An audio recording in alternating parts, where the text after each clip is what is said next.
സുഖം എവിടെ പോയടി ശൈലജ? ഏട്ടൻ കുളിക്കാൻ കയറി. നിങ്ങൾ ഇരുന്നോ, ഞാൻ പിന്നെ കഴിച്ചോളാം. ഞങ്ങൾ കുറച്ച് മതി എനിക്ക്. ഇത് കഴിക്ക്. ഇല്ല ഏട്ടൻ വരട്ടെ. നിങ്ങളാരും ഇരുന്നില്ലേ? ഇരിക്കടി. ആ എത്ര നാളായി നിന്റെ കൂടെ ഇരുന്ന് കഴിച്ചിട്ട്? അമ്മയ്ക്ക് ഓർമ്മയുണ്ടാ പണ്ട് അമ്മയുടെ ഇടവും വലവും ഞങ്ങളിരുന്ന് കഴിക്കാൻ വേണ്ടി അടിയുണ്ടാക്കണേ? ഓ, എനിക്കെന്നും തലവേദന തന്നെയായിരുന്നു. അടി തീർക്കാനേ എനിക്ക് നേരമുള്ളൂ. ആ ഇനിയിപ്പോ ഇടവും വലമൊക്കെ ഇരുന്ന് കളിക്കാലോ, വഴക്കും കൂടാ. അല്ല, ഒരുപാട് കാലം ഇവിടെ ഉണ്ടാവുമല്ലോ. ഇന്നെന്ത് കഞ്ഞിയാ? ചപ്പാത്തില്ലേ? ചപ്പാത്തി ഒന്നുമില്ല, കഞ്ഞി കുടിക്കേട്ടാ. കുടിച്ചേ. ആ എന്നാ പിന്നെ നിനക്ക് പറഞ്ഞുകൂടായിരുന്ന? ഞാൻ ബേക്കറിയിൽ നിന്ന് വരുമ്പോ കൊണ്ടുവരും. കടയിലുള്ള എല്ലായിടത്തും ഇവിടെ കൊണ്ടുവന്ന് പുഴുങ്ങി തിന്നാ മതിയോ?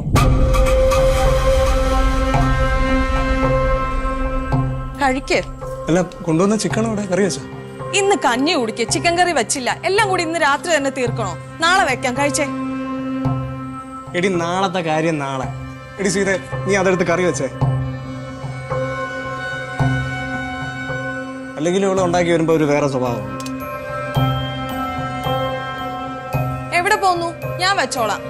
സീത വെച്ച കറിയിൽ നല്ല എരിവിടും. അല്ലെങ്കിലേ സുഖേട്ടനോ പൈൽസിന്റെ അസുഖമുള്ള. ഞാൻ വെച്ചോളാം. പപ്പടം എടുത്തിട്ട് വരാം. കഴിക്കൂ.